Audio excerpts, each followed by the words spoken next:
the front foot ahead of the G20 summit. I'm joined by my colleagues on the broadcast, Anand Narasimhan, Payal Mehta, as well as Aman Sharma on the broadcast. Anand, I'll come to you first. Prime Minister Modi laying out the narrative of the Rising Bharat agenda ahead of the G20 summit, saying that the Sabka Vikas, Sabka Prayas, Sabka Vishwas agenda is not just for the people of India, but for everyone around the globe. Well, green growth is what he is focused on, but let's look at the G20. And this interview with Money Control comes at a time that we are just on the cusp of putting out the CNN News 18 G20 town hall. And I'm coming to you just from the sidelines of that venue. It's like a fireside live update. And the Prime Minister so rightly saying that the Troika, that means the previous, current and the next presidency, are all with developing nations. So it was Indonesia before us, India the chair now, and we will be passing the baton on to Brazil. And he said that these are the nations that are the voices of the developing world, and we should be able to put forth their cause very strongly. One of the talking points is, will the African Union, a grouping of nearly 55 nations from the continent of Africa, will they all get a permanent G20 presidency like the European Union now has representation in the G20 and a permanent member? This will be the biggest plus, because the case that India has been making very strongly, not just as voice of the global south, but I'm making an argument that over the next 2 decades, 2/3 of the world's GDP will be contributed by these developing nations, and that's why these nations should have a say in trade norms, in economic policy formation, and even nation-to-nation engagement. More importantly, the first right over resources, because these are the nations that are going to be the growth engines of the future. Now, there are many nations within the first world who are at least warming up to the thought, but there will be resistance. India now has to play that role of bridging the gaps. It has to become the Vishwamitra. That's the theme of our G20 town hall here at CNN News 18. But more importantly, Prime Minister also underlining that India has shown the developing nations a path that digital infrastructure can be set up to transform via our UPI and other interfaces. We have also said that you can continue to grow while you help the others grow too, with our vaccine Maitri policy. And there are so many other learnings that India is willing to share with these developing nations on how they can actually leapfrog through sustainable development. Green growth is possible, and you can actually jump over those phases, which growth phases, where you consumed a lot of renewables and you burnt a hole in the planet. That's what the first world nations of today did when they were going through this development curve. And we can do that. We can eclipse that. We can hop over that and continue to grow at a faster pace. India continues to grow faster than many other nations, and it is poised to grow faster than most other nations across the world in the next decade. That's what the forecasters are saying, and that's what India is saying, that if I can, or if we as a nation can, why can't you? And that's what the developing nations, the global south, is looking up to India as a leader who can be trusted, who is not going to exact its pound of flesh or exploit these developing nations. They've burnt their fingers with China, and that's why India enjoys the trust, and these nations are willing to listen. Ministers after ministers, even the G20 Sherpa and the chief coordinator have said that on the sidelines many nations quietly come and thank India for raising their issues and for talking. And more importantly, the perceptual change that's happened, that India was always seen as a nation who would always be the problem, the hindrance. Today we have become the solver, the solutions provider, that a nation which can get people on the table, sort things out, thrash it out, and find a way forward. And I think that role India is assuming brilliantly, and we have displayed that even in this year as the G20 presidency. That's also something the Prime Minister has touched upon, saying that we are becoming the voice of the global south and nations are listening to us. Our time is not on the table anymore, we are at the table. Absolutely, and it's a narrative that goes along with actions at the same time. Anand, I want to take that point to my colleague Aman Sharma, also who's joining us on the broadcast. Aman, this line from the interview caught my eye. When we laid out our agenda for the G20, it was welcomed universally because everyone knew that we would bring our proactive and positive approach to find solutions for global issues, and we need not look that further in the past. Just look at the vaccine program where India saved millions of lives around the world.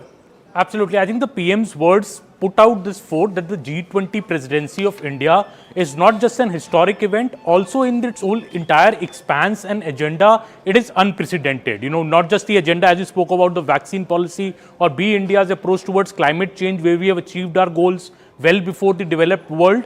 Also the extent of the G20. So, we have almost 60 cities holding over 220 events over this entire period of 1 year when India has held the G20 presidency. PM stressing on that. And I think this also this line where the PM says that India has also advanced the interests of the developing world when it came to the G20. So not even the interests of nations which were not represented in the G20, mainly the countries of the African Union. Some of them are even invitees to the G20 summit this time.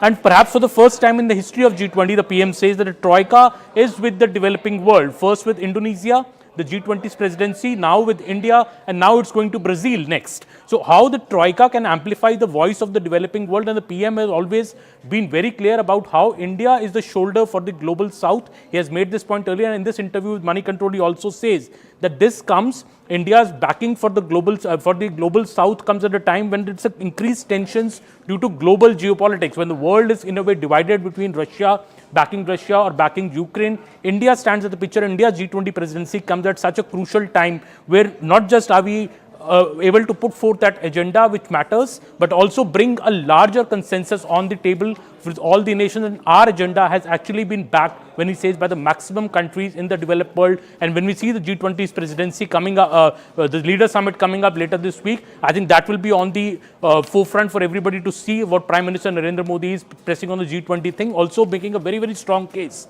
for India's growth. The word he's used, that India's growth is not only good for Indians, but also for the world. India is the fastest growing economy right now in the world. Our inflation levels are low, much lower than the global inflation levels, and also saying that India's growth is clean growth, green growth. So in a way, stressing of that's also something which will feature in a big way in the G20 Leaders Summit about India's climate change lead that India has taken on the issue of climate change, as well as in the G20 presidency. I think all those issues will be reflected in the PM's exclusive interview to Money Control, the first digital interview he's ever given.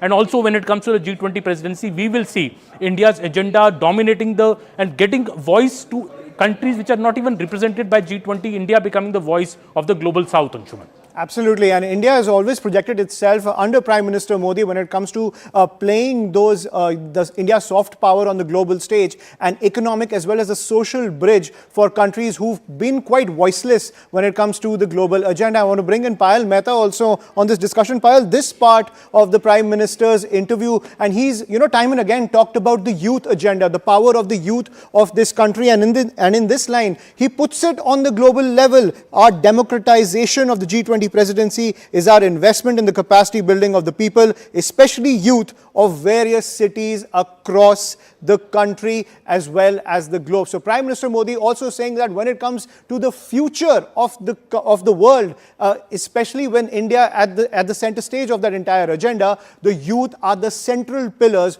of any global developmental push.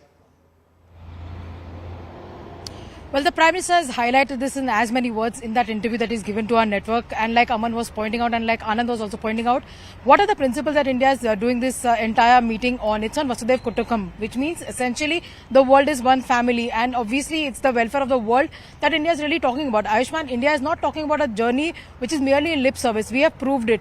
The agenda of the government has been Sabka Saath, Sabka Vikas, Sabka Vishwas and Sabka Prayas. That means the work for all, by all, and also for the benefit of all, taking everybody into account as well. So obviously that is something which the Prime Minister has really spoken about. India is on the path of becoming the world's fastest growing economy, and the Prime Minister said multiple times, including very recently when he said that when his government comes into power in 2024, the first thing that they would be looking at getting a clear thing on is to become the third largest economy of the world as well. So India is speaking from a position of strength. India is speaking from a position of intent, and India is speaking from the work that they've really done. We work towards green energy, we work towards clean energy, we work towards the empowerment of the youth, we work towards the empowering of the women, we work towards empowering of the last person standing in the line The Antyodaya policy of the Modi government is something that they've been highlighting every now and then, and whether it is Maxine Maitri or whether it is supplying medicines during the COVID times to the developed and the underdeveloped countries, India has stood at that platform and has spoken in that respect as well. So obviously that is something which the Prime Minister will continue to highlight, and he's been saying that you can only progress when the under progress as well. So obviously that is a voice that he's really raising, and that voice has not essentially been raised by many developed countries in the world as well. So obviously Prime Minister doing another first this time around, speaking about India's growth, India's story, taking it yet again to the world. It is happening at the Bharat Mandapam. We are going to tell Bharat's story, we're going to tell India's story to the world, and obviously what India means and what India's intent really is as far as this is concerned, given the fact that we fought inflation, we fought various crises. For example, when the Russia and the Ukraine crisis really panned out, we were successfully able to bring back 21,000 of our children back safely home. We've been able to bring back our citizens from Sudan and the other places as well. So all of this has been happening time and again. It's a stable government. It's a government which has worked constantly towards the welfare of the people and not really gone by populist measures. Had made sure that there's no pressure whatsoever on the middle class, particularly in terms of the taxation that the government has been really saying that the inflation across the world is at a much worse level than what we see here as well, and there's constant effort being made by the government to ensure that at least the benefit of the policies reaches to every strata of society. It's not a government which is giving out doles to people at the behest of being a country which is distributing freebies. It is of course giving benefits that is going to help the society at the large. So a very comprehensive pitch being made by the Prime Minister is going to be very important, coming at a very crucial juncture, because you'll have world leaders at the Bharat Mandapam on the 8th, 9th and 10th. It'll be important to see what really happens, because this is one pitch that the Prime Minister really spoken about. He said that everybody needs to work together, everybody needs to come together, and that's why the world is one family and the welfare of the entire family is the most critical at this given juncture. Right. I'm also want to bring in Pallavi Ghosh into this discussion. Pallavi, when Prime Minister Modi leverages India's soft power on the global stage, he gets criticized, that this is no more than a PR exercise. But we have seen the diplomatic impact of that leveraging of soft power, and that comes through in this interview where he says, when global leaders meet me, they are filled with a sense of optimism about India due to the efforts of 140 crore Indians across various sectors. They are also convinced that India has a lot to offer and must play a larger role in shaping the global future. Many of us who've been growing up and reading up from schools and colleges, we would often talk about and know and be taught about two kinds of world, the developed world and the developing world.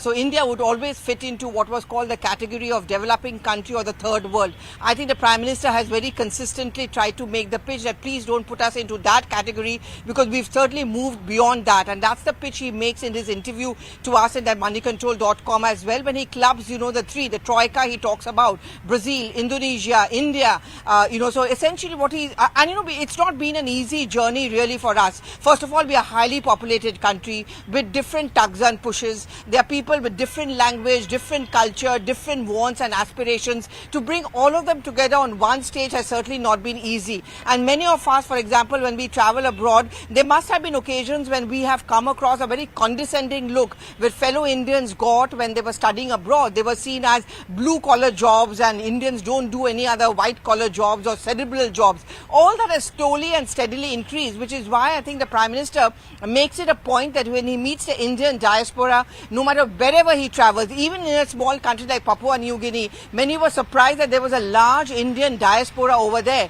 thereby making the point that we are spreading out our wings all over. We've contributed to the economy of that country, not in terms of only what is seen as menial jobs, but also in the cerebral intelligentsia as well as the white-collar jobs as well. So much so, as the Prime Minister says it, and to use his words, the world just cannot do without us.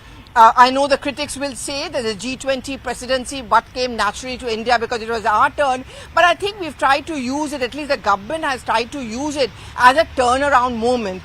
Behind those many preparations which are taking place is going to be some real firm standing which is going to come in from the government. What we are being told consistently also by our sources is economics and trade will figure prominently, and that's where India is going to try and send out a message, and definitely will, that it's all very well that you want us to import from you, but it's going to be on our terms. There's going to be a protectionism, but at the same time, we are also going to be Atmanirbhar, self-reliant, standing on our feet, and the world needs to get that message. I think that captures the crux of what the Prime Minister has told us. Absolutely. Self-reliant and sustainable growth. Now, let's get you some more highlights of what the Prime Minister has said in this exclusive interview to Money Control. Now, what we are seeing is that the Prime Minister has said that the growth of India is central to the entire global agenda. He says that when India grows, the whole world grows. That is one of the main pitches of Prime Minister Modi's exclusive interview to Money Control. India's growth is marked by green development. The green agenda, something that is taken center stage when it comes to the global narratives. Prime Minister Modi pitching that green agenda in that exclusive interview to Money Control right ahead of the G20 summit. Remember, it'll be one of the key talking points in the G20 summit. India's growth, a human-centric approach, saying that developing our human capital is essential to sustainable growth. Also, Prime Minister pointing out India can be a model for other nations. Sustainable growth, human-centric growth with a green agenda can be a model not just for the developing world but also for the developed world. Prime Minister Modi also saying India's growth benefits the global south, and through that it benefits the entire world. Anand, when it comes to the green agenda, you were talking about the green agenda. The narrative for the longest time from the West has been that the responsibility to cut carbon footprints has to be with the developing nations, with the India, China, Indonesia and Brazil. But Prime Minister Modi has turned that narrative, saying that while the green agenda is important, we can deliver growth, but sustainable growth, which can be a model not just for the developing world, but also for the developed world. Well, the developed world hegemony stands out there, isn't it? You've burnt a hole and you've used so much of fuel with just nearly about 12 to 15% of the world's landmass, but less than 2% of the world's population. That there were black holes, or there were issues over Australia, and Australian people were suffering. That's the level to which you have used the non-renewable energy to fuel your growth. Can nations that have looted and plundered our country between 1857 or 1860 to 1925 and they have fueled their own industrial revolution, can they turn around and lecture us on how we should grow and what we should be doing? So it was clear case of the pot that has actually blackened the entire atmosphere. Turning around and telling the kettle that you've got to follow the preach and you've got to work on an induction and no longer on gas. So there are a lot of parallels that could be drawn, but what PM said is, listen, there is no way trying to be bullheaded about it. Let's show them something. Let's show them that even as a developed world, you can't achieve the parameters which we as a developing nation can achieve, and we can not just achieve, we can set our own benchmarks. So much so that if you look at the SDG benchmarks, and Aman Payal and Pallavi can back me on it, numbers after numbers actually show that whatever was decided as the SDG goals at various COP meets and even at the UN, we have actually been able to better them so much so we are saying that, listen, India will draft its own benchmark. That's what the PM has done. Take a look at the amount of dependence on non-renewables in terms of our energy consumption is concerned. The carbon footprint parameters or the targets that we have already met. So, and we are actually wanting to go 50% on green hydrogen or green energy by the end of this decade. That's how ambitious that we are being. We are trying to say that we want to generate more than 500 gigawatts of green electricity by 2027. That's the kind of targets that the Power Minister R.K. Singh said that we are poised to achieve, something which other nations thought that we could not even do till about 2045. So these are benchmarks. Look at companies, look at hotels. Some of the oldest hotels in our country today are net zero in terms of carbon footprint. The schools that our children are going to today across metros, major metros and otherwise, are already going there and putting out a star of net zero. And this is something which is quietly happening. This revolution and this attitude to adapt, change and also look at our planet with the aspect of sustainable growth comes inherently to us in our culture. That's the reason why Vikas Bhi, Virasat Bhi has been a peg by the Prime Minister, and he is talking about and he's telling the developing nations, look at this, we've got 4% of the world's land mass, nearly 20% of the world's population. We are the 5th largest economy in the world in terms of GDP today. Yes, per capita GDP is still at hovering around $2,600, but that also Prime Minister Narendra Modi said, and the SBI report backed him when they said that the SBI report projected that the per capita will go up to 50 lakhs by 2047. That's the jump that we are going to see, 50 lakh rupees. Imagine the growth that we are poised to have in the next 20 to 25 years.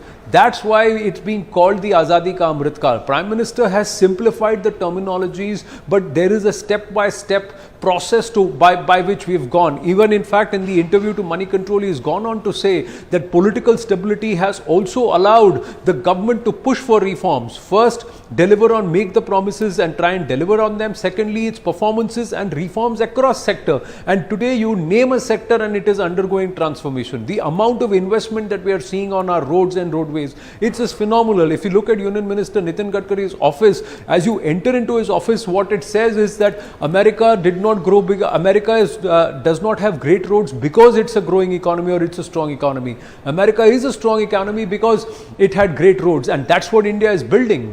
The amount of roads and infrastructure, bridges, rail, connectivity that we are trying to do, it's all for the future. It's not for today and tomorrow. It's actually for the future going forward. In the years to come, we are going to benefit from it. Even closer to where we stand in the national capital, that entire Dwarka Expressway is going to change the whole dynamic. By the time it is December, it will be fully operational. 85 to 90% of the work is over. Just the both ends have to be completed.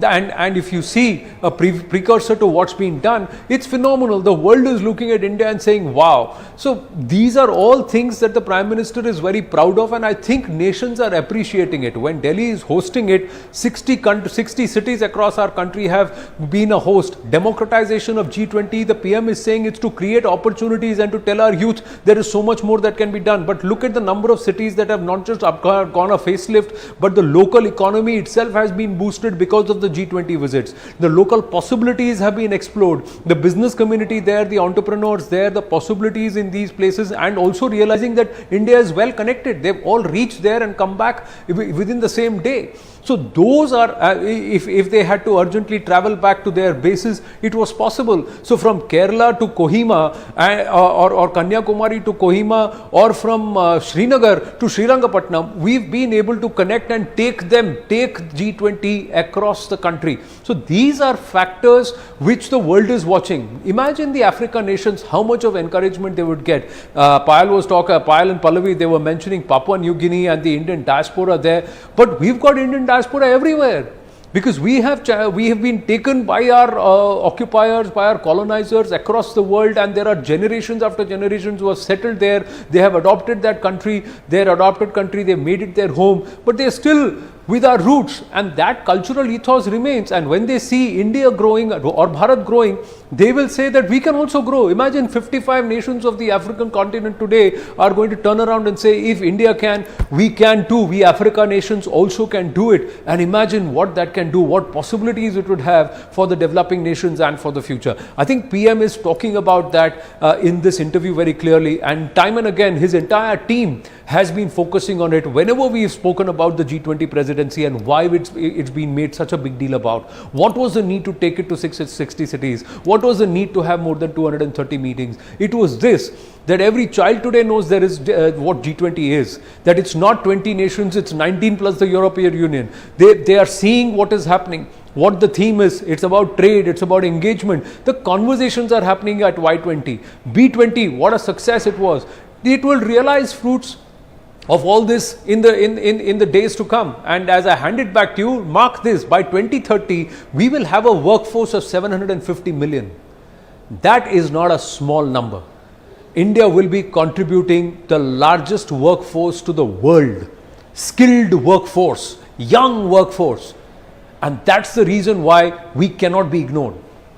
Absolutely. Prime Minister Modi laying out the message that India is the nucleus of an emergent global south, a robust growth trajectory because of sound economic as well as social fundamentals, ladies and gentlemen. Let's get you more excerpts of the interview. This is what Prime Minister Modi has said to Money Control in that exclusive interview right ahead of the G20 summit. Ladies and gentlemen, we follow Sabka Saath, Sabka Vikas. That idea is not just for Indians, but for people around the globe. India has a lot to offer in many sectors. As Anand was pointing out, India's workforce, skilled workforce, finding ground in every nation around the globe, powering their economies. India's advances are in the interests of the developing world. As Anand is pointing out, looking at the African nations, looking at the nations of Southeast Asia who are looking to India to understand the fundamentals of economic and social growth and how to replicate that in their own countries. Positive approach to find global solutions is another pitch that has come in from Prime Minister Modi, saying that when it comes to any socio-economic issue, even conflicts between nations, the global south can take a center stage when it comes to finding out solutions, human-centric solutions to those issues. The Troika is with the developing world, saying that Indonesia, Brazil and India, they can set the agenda, the global agenda via the G20. Troika can amplify the voice of the developing world to bring those issues to the fore and give a very sustainable approach when it comes to tackling global issues. Increased tensions due to global geopolitics, and Prime Minister Modi making it very clear that these tensions can be tackled if you follow the lead of the global south, and the global south can deliver those solutions. Aman Sharma continues to be with us on the broadcast. Aman, when it comes to Prime Minister Modi's pitch that it needs to, that any robust growth that needs to be replicated around the globe needs sound economic and social fundamentals. But when we talk about the global hegemony, even if we talk about the United Nations, if you look at the security hegemony, Prime Minister Modi also laying it out that the West needs to make space for the agenda of the global south. Absolutely. I think the PM is very, very clear, and he's been clear even during his foreign visits about that, laying strongly a case for the global south, for the developing world, that the West needs to make space for them. Also painting the India's growth story, the growth success story. I think very important points that the PM has made in the interview about how India is growing. India's inflation, when he says that as far as even in the face of adversity and global dynamics, India inflation was 2 percentage points lower than the global inflation rate in 2022. Then he also speaks about the India's fast growing growth. India is right now the 5th largest economy in the world. PM has repeatedly said by his next term, by the end of his next term, India will be the 3rd largest economy in the world. But I think a very, very strong point, I think the most important point the PM made here is that this growth is also because of political stability. The PM says that people gave him a big mandate in 2014 because of the promises that the BJP and the Prime Minister, Mr. Narendra Modi, made to the people. The 2019 mandate was even bigger because the government lived up to its promises. It gave those welfare schemes. It gave that sense of national security to the people and got an even bigger mandate. So the Prime Minister saying that the majority mandate to him has come not just once, but twice. And that has led to certainty in the policies of the country. People believe that it's a strong, stable government, and that has also resulted in growth in a big way. I think that's a very major statement. He says that even bigger mandate came because we had performance and we had a future plan for the country. So as the BJP and the Prime Minister goes for a 3rd term in 2024, I think a very, very strong case being laid by the Prime Minister that the growth is all the good things that are happening in the country, be it growth, be it low inflation, it is happening because we have a strong, stable government. There is no Khichdi Sarkar, there is no coalition government like earlier years. It is a BJP with a full mandate, and that is why certain decisions, certain reforms can actually be taken and pushed through which benefit the people. I think that's a very, very strong, because it also comes, as you,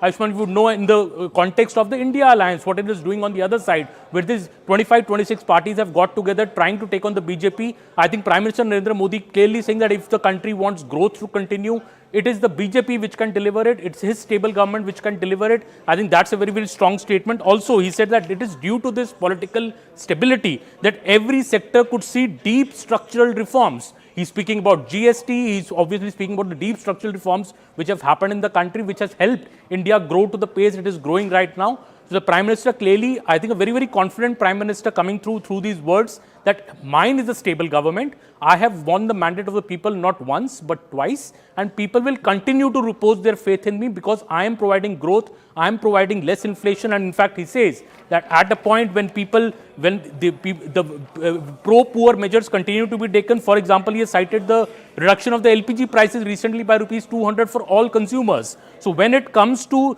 boosting the people's way of living, boosting the people's ease of living, the government does not shy away when it wants to give benefit to people when they seem to be in a spot of bother on certain issues, like it was on the LPG prices. The PM also making it clear that the government reduced the LPG prices by rupees 200 when it was required as a pro-poor measure.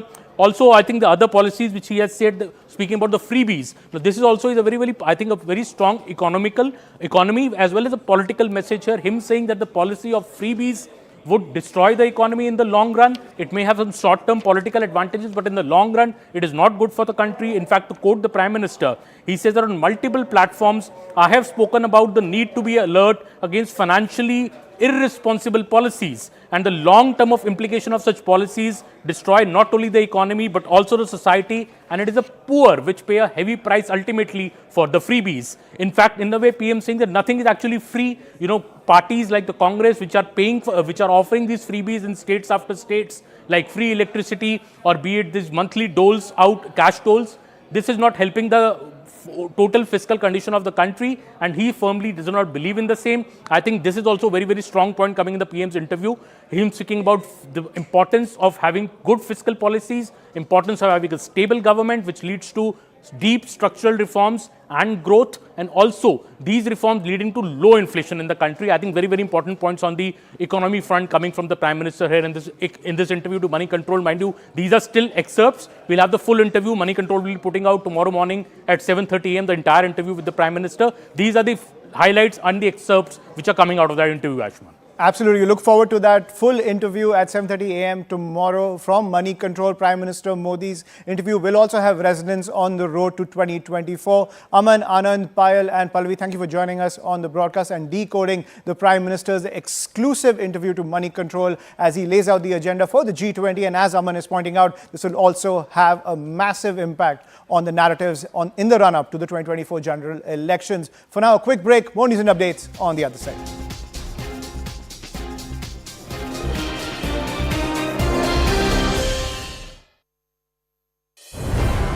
CNN News 18 Town Hall welcomes you to an evening of impactful conversations as world leaders assemble in New Delhi for the G20 Summit.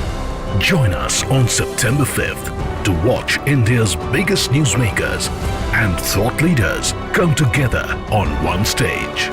Tune in to this special event as we discuss Bharat's role in driving the development agenda for one Earth, one family, one future.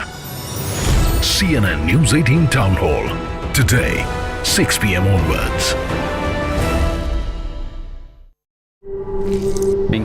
President Macron is also going to come on Friday, most likely, and the leaders are also going to have a bilateral with Prime Minister Modi during the course of 3 days that the event will be taking place. Two presidents, Russian President Vladimir Putin and Chinese President Xi Jinping is not going to attend the summit level talks. The Russian president has sent Sergei Lavrov, the foreign minister, to represent him, while today the Chinese side have confirmed that Premier Li Qiang will be representing the Chinese delegation at the summit level talks.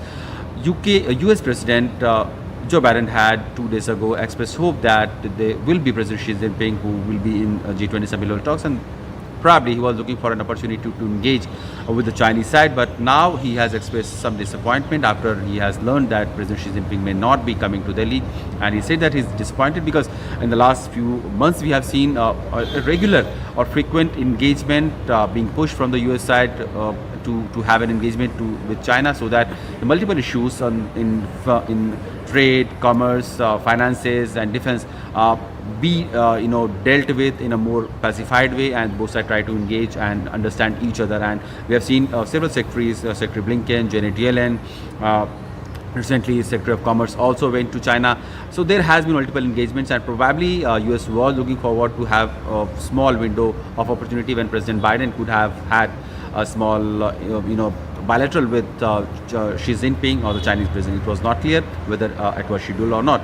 But we know that with the absence of Vladimir Putin and Chinese President Xi Jinping, it looks like the bloc, the G20, is increasingly divided on the many issues around the world.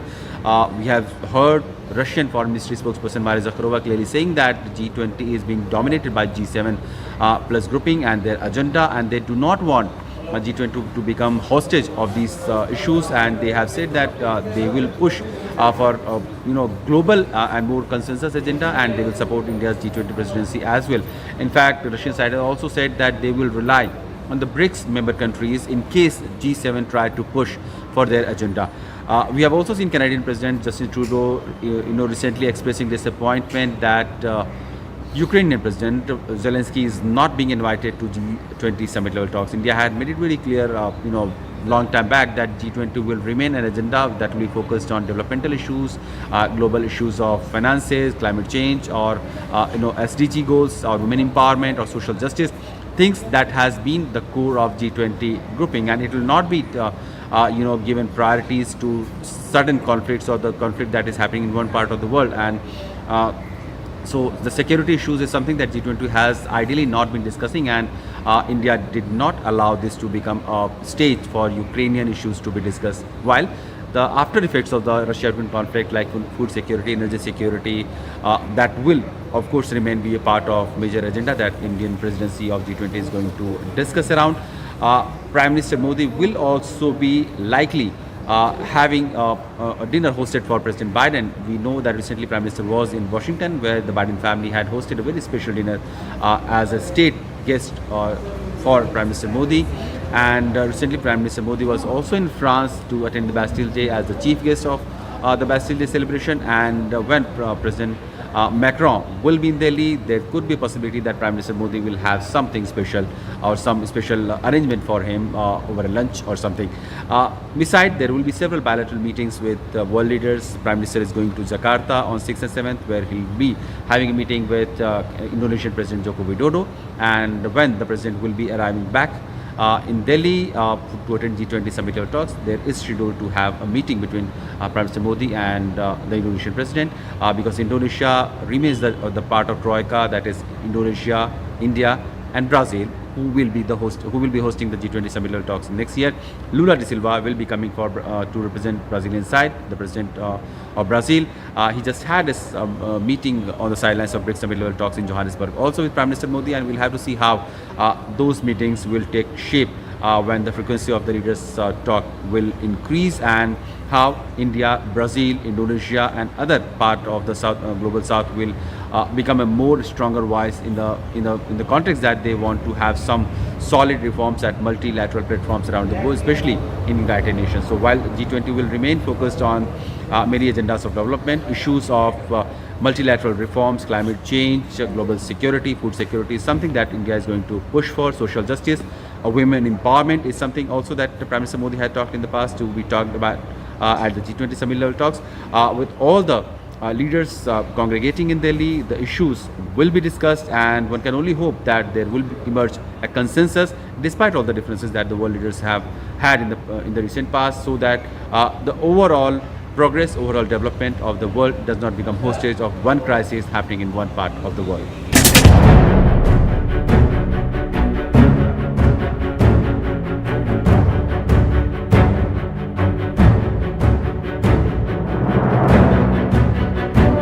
Delhi is all set to host the G20 summit level talks, when the world leaders will be arriving and discussing about the priorities, challenges, common concerns around the world, especially in the area of development and finances.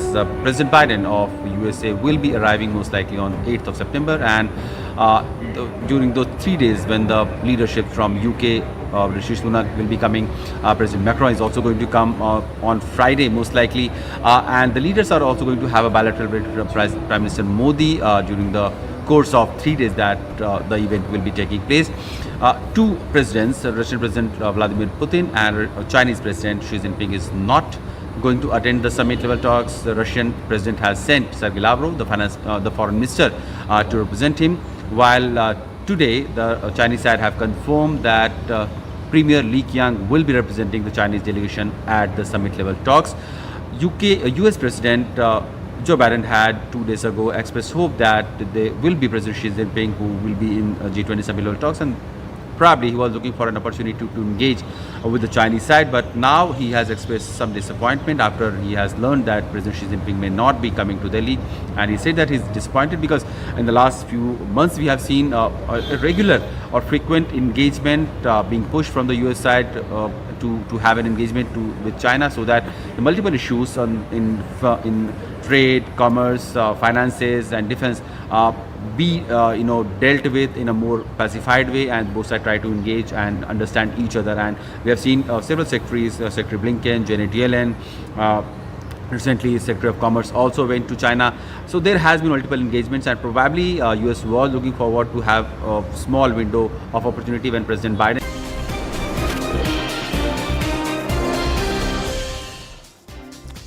And welcome back to The Nation at 5. And the war of words between the BJP and the India alliance continues to escalate. This one over the Bharat renaming row that continues to charge the storm between the two parties, and when it comes to the Congress taking on the BJP. But it is Assam Chief Minister Himanta Biswa Sarma who has hit back at the Congress party. Remember, the Congress party says that the BJP is trying to insult the Constitution of India.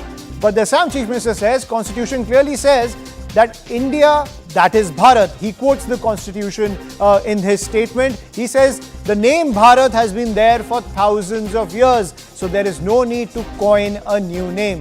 Our country was, is and will be Bharat. That is the pitch coming in from the Assam Chief Minister. Let's listen in.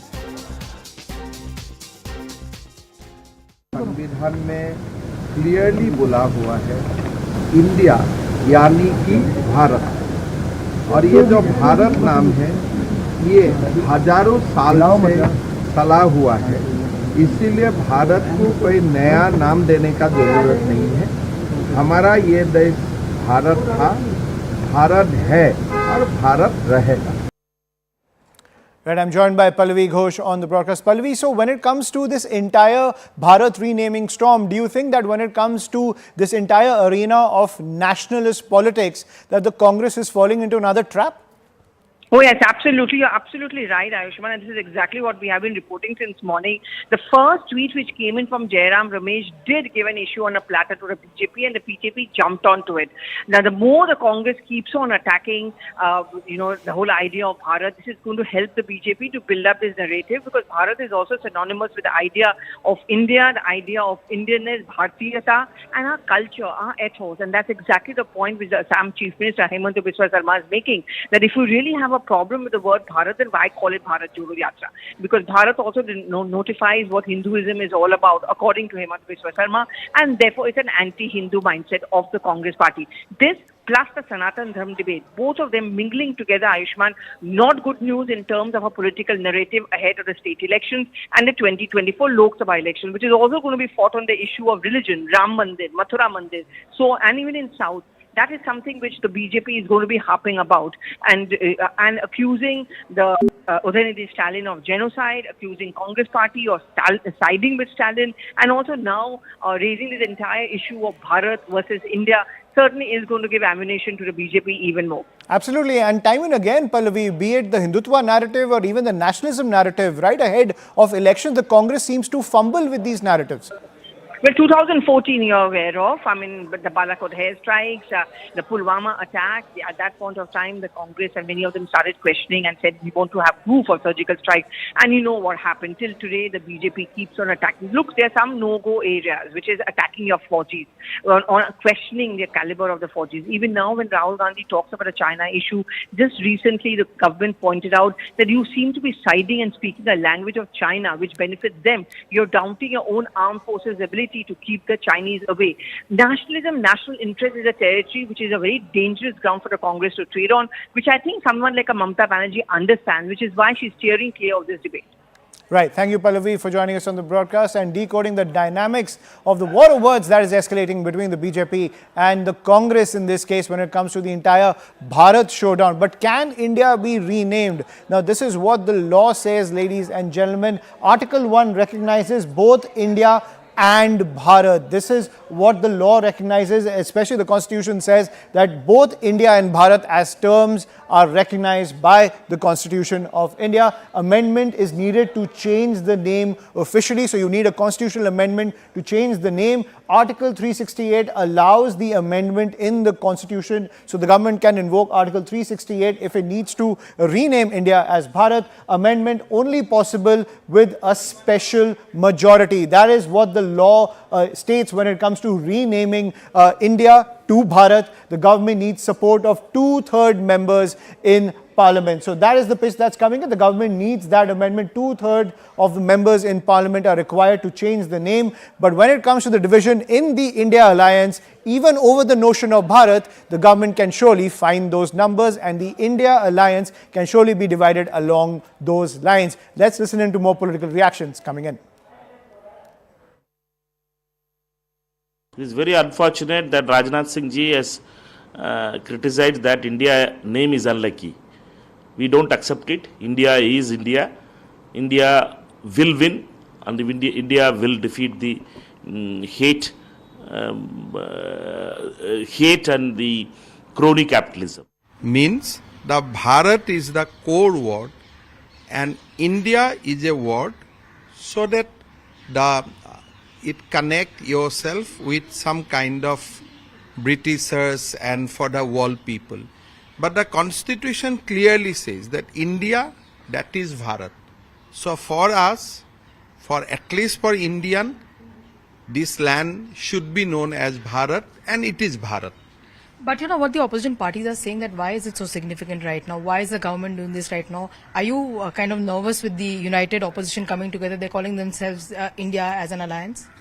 You see, first of all, opposition has not said them as India alliance. Then too, you can't expand it because then it will become two alliance. India alliance is their name.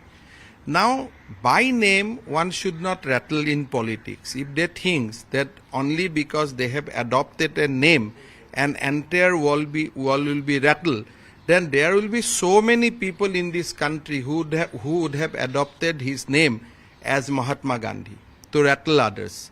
So that's not the game. You cannot have Mahatma Gandhi only by adopting his name. And you cannot become a country by yourself by adopting the name of country. So that's not a debate. But the question is, you are now trying to give the name of your alliance as India. Then why you have started your Jatra as a Bharat Joro Jatra? So you must resolve your confusion. Whether India, you will name it as a India or you will name it as a Bharat. For us, it was Bharat. It is Bharat and it will be Bharat. They're also saying that they're calling it India, they're calling it Bharat. Like you said, Bharat Jodo, and Bharat Jodega is what they've been saying. Why is it that the government is doing all of this? Why is it that the government is trying to destroy every institution, trying to rename everything as well? They don't want any legacy to be left behind the previous governments. I mean, you want to say that by saying our country as a Bharat, we are destroying legacy? What's that legacy? From 5,000 years old, this country is known as Bharat. So if at all somebody has destroyed legacy, that was by the Congress party, and you can at best say that this government is trying to restore the legacy. Also, very importantly, the special session of Parliament has been called. Now, the enough indications are that probably, the naming of Bharat could really happen. I don't think so in my own assessment, because the name Bharat, India, that is Bharat, that is already enshrined in the Constitution. It is up to you. You can write that हम भारत का राष्ट्रपति है, or I can write as a president of India. When something is happening within the country or something is to be done within the country, it is always appropriate that आप अपने आप को भारत का राष्ट्रपति बोले. So it is an appropriate.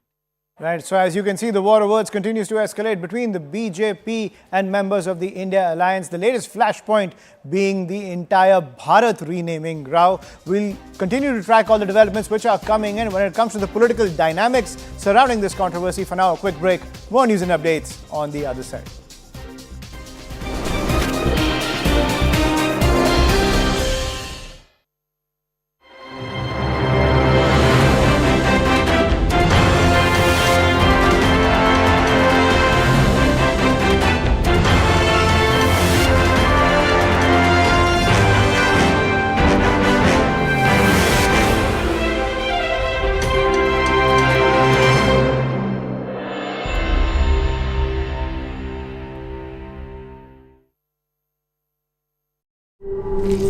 a small, bilateral with Xi Jinping or the Chinese president. It was not clear whether it was scheduled or not.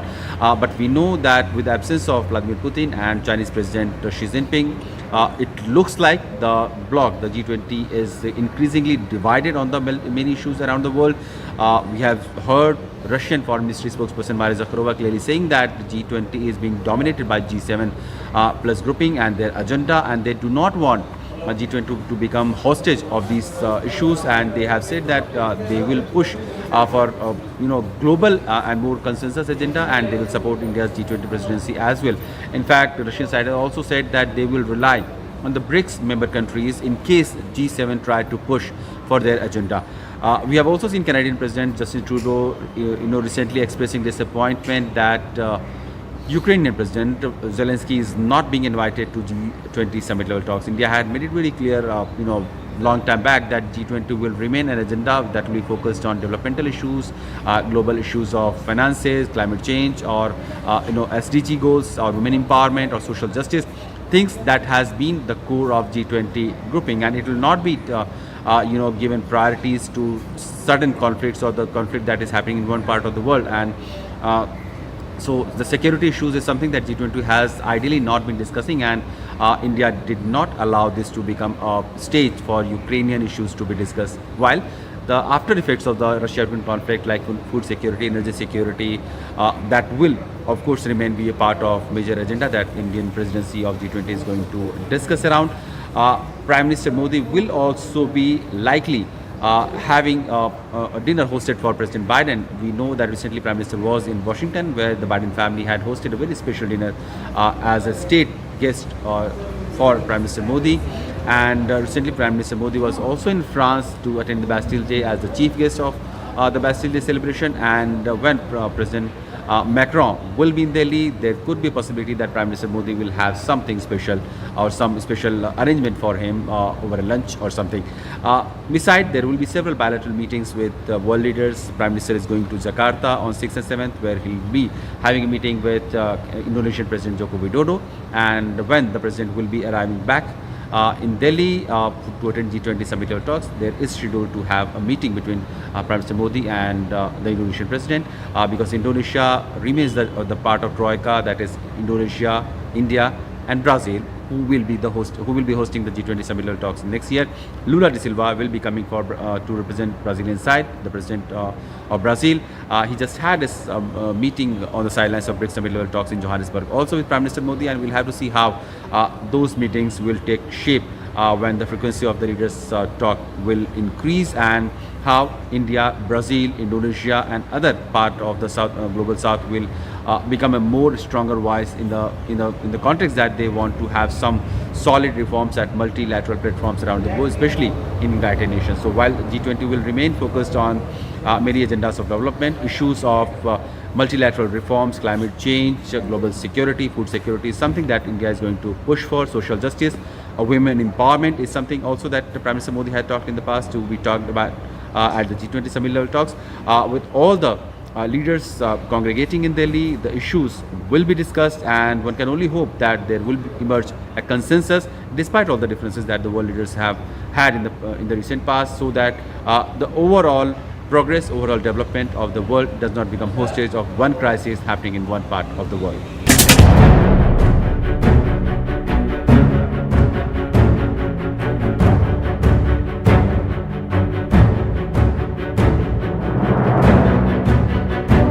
Delhi is all set to host the G20 summit level talks, when the world leaders will be arriving and discussing about the priorities, challenges, common concerns around the world, especially in the area of development and finances.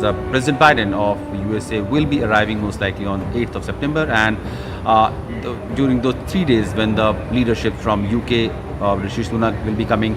President Macron is also going to come on Friday most likely, and the leaders are also going to have a bilateral with Prime Minister Modi during the course of 3 days that the event will be taking place. Two presidents, Russian President Vladimir Putin and Chinese President Xi Jinping, is not going to attend the summit level talks. The Russian president has sent Sergei Lavrov, the foreign minister, to represent him, while today the Chinese side have confirmed that Premier Li Qiang will be representing the Chinese delegation at the summit level talks.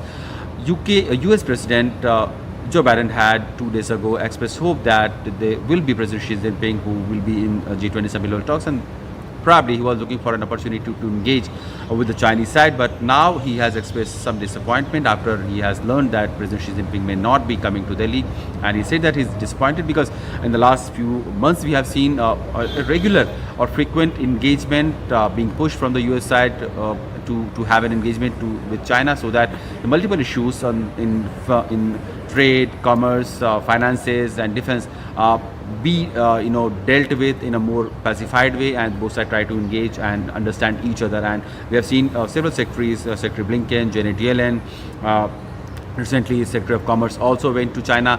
So there has been multiple engagements, and probably US was looking forward to have a small window of opportunity when President Biden could have had a small bilateral with Xi Jinping or the Chinese president. It was not clear whether it was scheduled or not. But we know that with the absence of Vladimir Putin and Chinese President Xi Jinping, it looks like the bloc, the G20, is increasingly divided on the many issues around the world. We have heard Russian Foreign Ministry spokesperson Maria Zakharova clearly saying that the G20 is being dominated by G7 plus grouping and their agenda, and they do not want G20 to become hostage of these issues, and they have said that they will push for global and more consensus agenda, and they will support India's G20 presidency as well. In fact, the Russian side has also said that they will rely on the BRICS member countries in case G7 try to push for their agenda. We have also seen Canadian President Justin Trudeau recently expressing disappointment that Ukrainian President Zelensky is not being invited to G20 summit level talks. India had made it very clear, long time back, that G20 will remain an agenda that will be focused on development.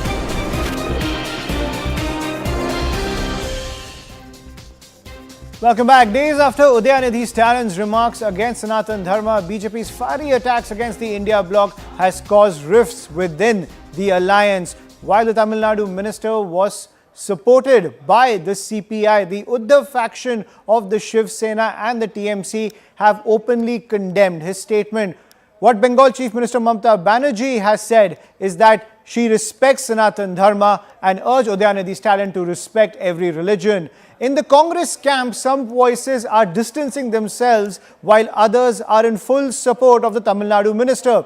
Meanwhile, 272 eminent citizens have written to the Chief Justice of India asking him to take note of Udayanidhi's speech. The letter asks the Chief Justice of India to take suo motu cognizance of his hate speech, that is what they have alleged, that could incite communal disharmony and sectarian violence.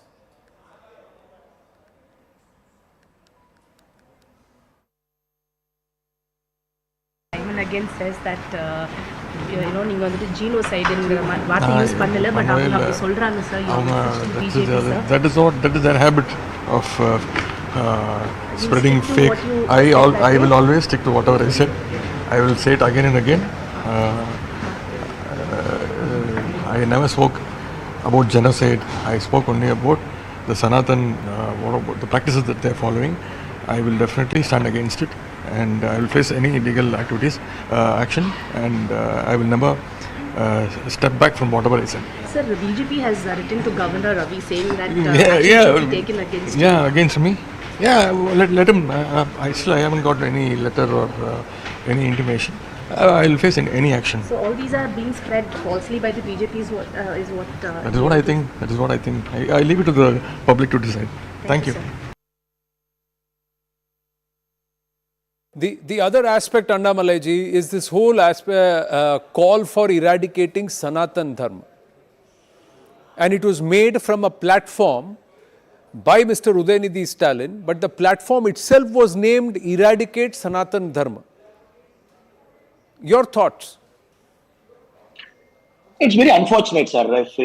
Since I think you know the Tamil Nadu history from 1917, the kind of movements that started from 1940 onwards, the Dravida Kalagam, then the DMK as a party, especially the toughest time for Tamil Nadu was between 1950s to 1967 when Periyar was there, and lot of conferences, abolition of caste, victimization of Brahmins, and a lot of things have happened.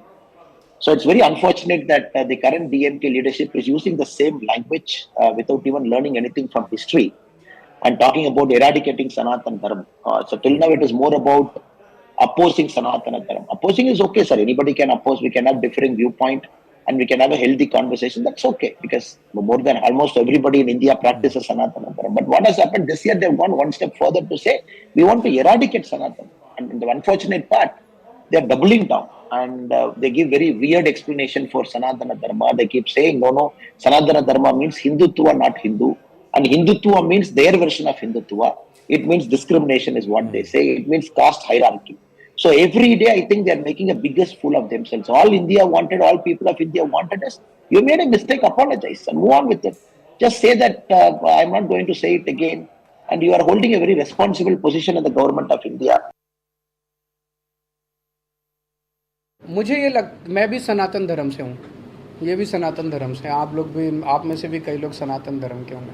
मुझे लगता है हमें एक दूसरे के धर्म की इज्जत करनी चाहिए। एक दूसरे के धर्म के खिलाफ बोलना अच्छी बात नहीं है, गलत बात है। एक दूसरे के, सबको एक दूसरे के धर्म की इज्जत करनी चाहिए।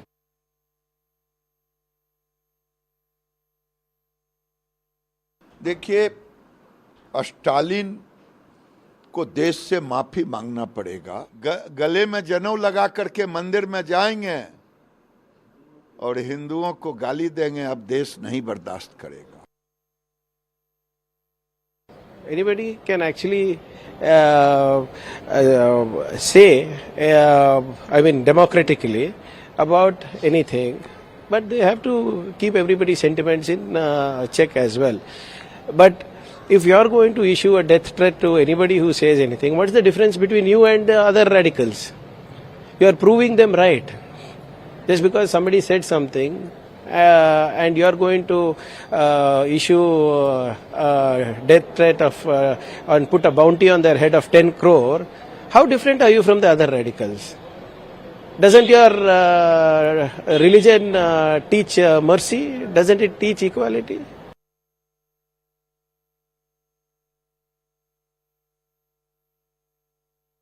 विचार किसी व्यक्ति का निजी होता है, निजी। किन परिस्थितियों में क्यों ये बयान दिया गया या कभी भी कोई बयान आता है किसी का भी, तो बिना उसकी गहराई में गए हुए, बिना उसका पता किए हुए तत्काल अगर कोई प्रतिक्रिया देता है तो वो भी कष्टदायी होती है अंतोगत्वा। कि कोई भी बयान किसी व्यक्ति को किसी धर्म के खिलाफ, किसी के विचारों के खिलाफ देना नहीं चाहिए। And shifting focus to another flashpoint, ladies and gentlemen, during the Parliament special session, the centre may bring a resolution to rename India as Bharat. We've been hearing the war of words that is escalating between both the BJP and the Congress. Senior Congress leader Jairam Ramesh launched a fresh attack on the centre. He claimed that invites to a G20 summit dinner hosted at the Rashtrapati Bhavan had President of Bharat inscribed on them instead of the customary President of India. He further claimed that the constitution is under assault by the central government. Hitting back at the Congress leader, Assam Chief Minister Himanta Biswa Sarma has said that the Republic of Bharat is boldly marching towards Amrit Kal. Politics continues to escalate as opposition parties are accusing the centre of politicizing the name Bharat. The opposition parties further claimed that the move shows that the BJP is rattled by the India alliance. It is very unfortunate that Rajnath Singh ji has criticized that India name is unlucky. We don't accept it. India is India. India will win and India will defeat the hate and the crony capitalism. मुझे समझ में आना इसमें गलत क्या है। भारत हमारा देश का, हमारा देश भारत ही है। देखिए कांग्रेस को तो सब कुछ छेड़छाड़ी दिखता है ना। उनको एक दिन सनातन धर्म को इरेडिकेट करना है, दूसरा दिन कुछ और बोलेंगे। इसमें मुझे कोई नहीं लगता इसमें कोई प्रॉब्लम है। भारत का नाम अगर हम भारत नहीं यूज करेंगे तो क्या यूज करेंगे। बाबा साहब डॉक्टर भीमराव अंबेडकर ने लिखा, देश के संविधान की पहली धारा आर्टिकल 1 पढ़िए क्या लिखा हुआ है। India that is Bharat shall be A union of states. ये किसने लिखा है? हमारे संविधान के निर्माता बाबा साहब डॉक्टर भीमराव अंबेडकर ने। मैं पूछना चाहता हूं भागवत जी से, इतनी नफरत क्यों है आपको बाबा साहब से? इतनी नफरत क्यों है मोदी जी आपको बाबा साहब डॉक्टर भीमराव अंबेडकर से?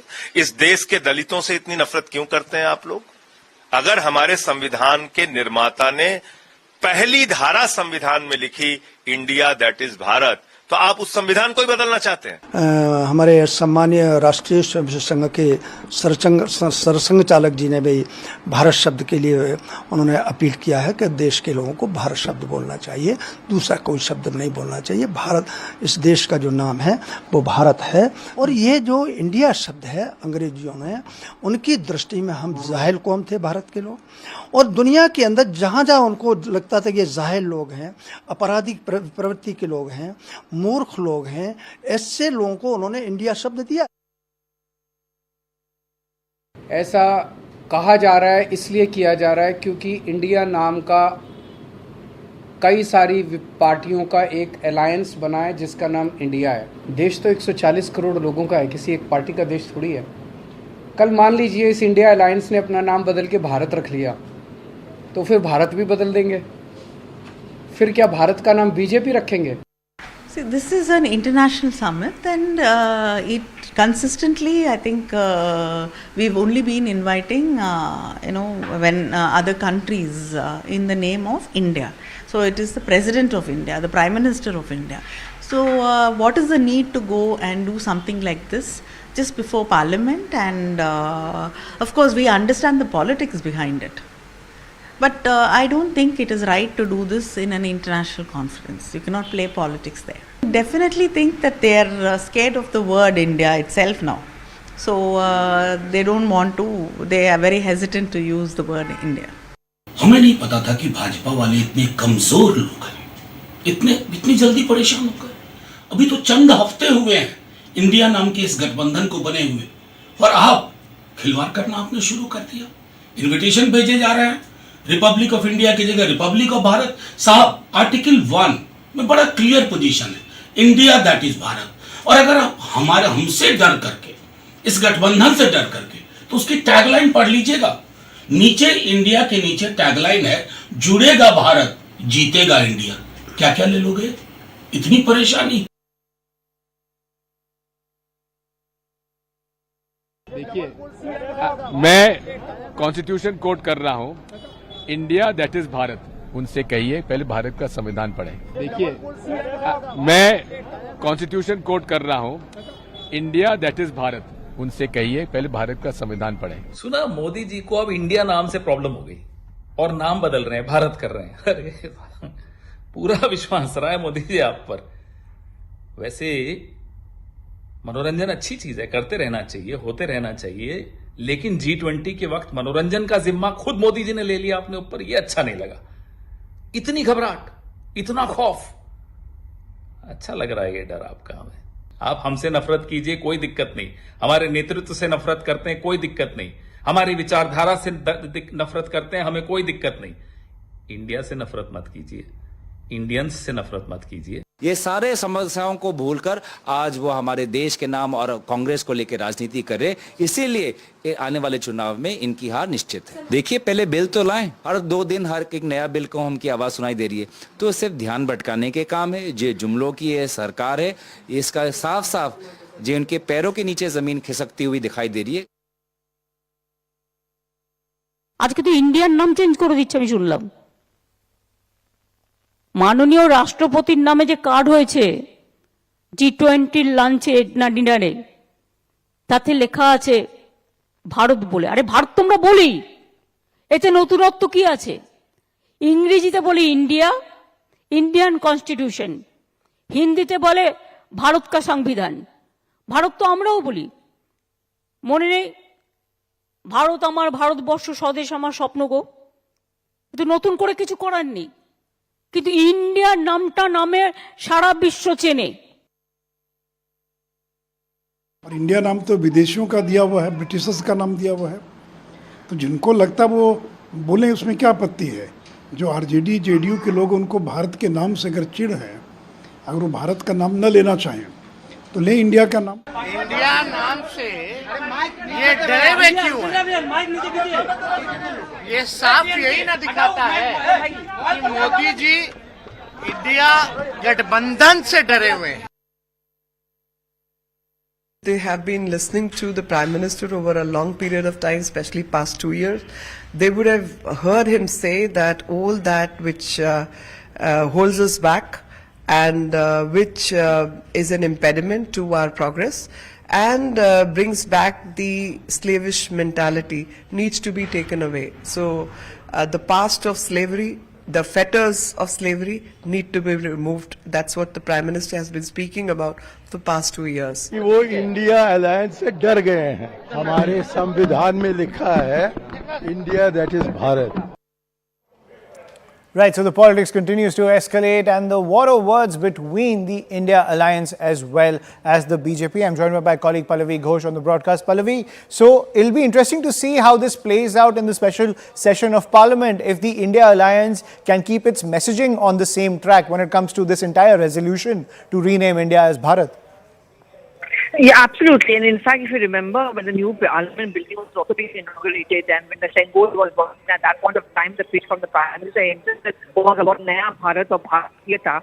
And that is the stress which is happening as far as these invites are gone. It's the entire G20 communique this time round has been on the name Bharat, is gone in the name of Bharat to make the point to the world is that one, we are getting rid of the colonial legacy. And second is Bharatiyata is also something which is deep-rooted Indianness. Government is making it very clear that let's not be alarmist. It's not like India versus Bharat. It's actually the same thing. But why should there be a reluctance to using of the word Bharat? We heard what Himanta Biswa Sarma also said a short while back. Pretty much the BJP point is that every time you're going to start questioning the usage of the word Bharat, it also means that you have something against our Indian culture and heritage. Right. At the same time, Pallavi, do you sense that the India parties will try to play down the politicking surround this? Because while the BJP has a consistent narrative, you're seeing very different kind of like divergent narratives coming in from the India alliance. And while they're saying that the BJP is trying to attack the constitution, they're also championing the word Bharat at the same time. I mean, you're right. I mean, Vishwa, not everyone in the India front is actually as tango or taking on the government on the Bharat versus India issue. Certainly, Mamata Banerjee has completely distanced herself by saying that I use the word both in India in English and in Hindi, and there's no need for a fuss of it. Look, when you head towards elections, it's very important to be on the right side of the political perception and narrative, and she understands that, which is why she doesn't want to get caught into this trap. Congress, unfortunately, has, with Jairam Ramesh's tweet in the morning, it's been followed up with multiple statements coming in from different leaders, Gaurav Gogoi to Supriya Shine, and all of them have again raised this point about how India is synonymous with what the BJP was doing.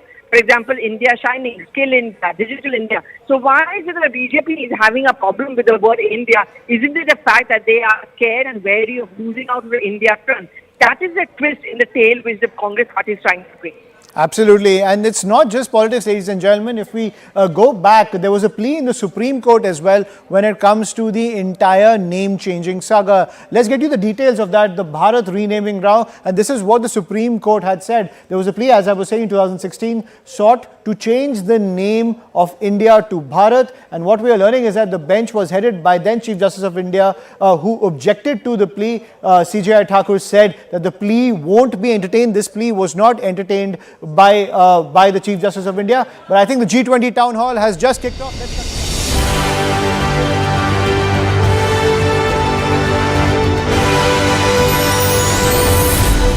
Let's get right into the thick of things. We're very proud to announce that ahead of the G20 summit, Prime Minister Narendra Modi has spoken to Money Control, and he's also said that it's a sign that the Troika is Indonesia, India and Brazil, developing nations, and the story, the voice of the global south, the voice of the developing nations are with this Troika, and India wants to play a pivotal role.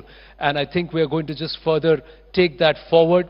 And here we have the Prime Minister speaking to Money Control, and let's go straight across to the person who's currently quite literally in the thick of all the action, and he's taken the time out to speak with us. Shri Amitabh Kant, the Sherpa of G20 in its for India in its years as President or Chair. Amitabh Kant ji, namaste. Thank you very, very much. regret the slight delay in coming across to you, and you've just stepped out of a meeting to make sure that you speak to the network you love so much. So I have to thank you for that. My first question to you, is India poised to be perhaps the voice of the global south? Are we going to achieve that objective?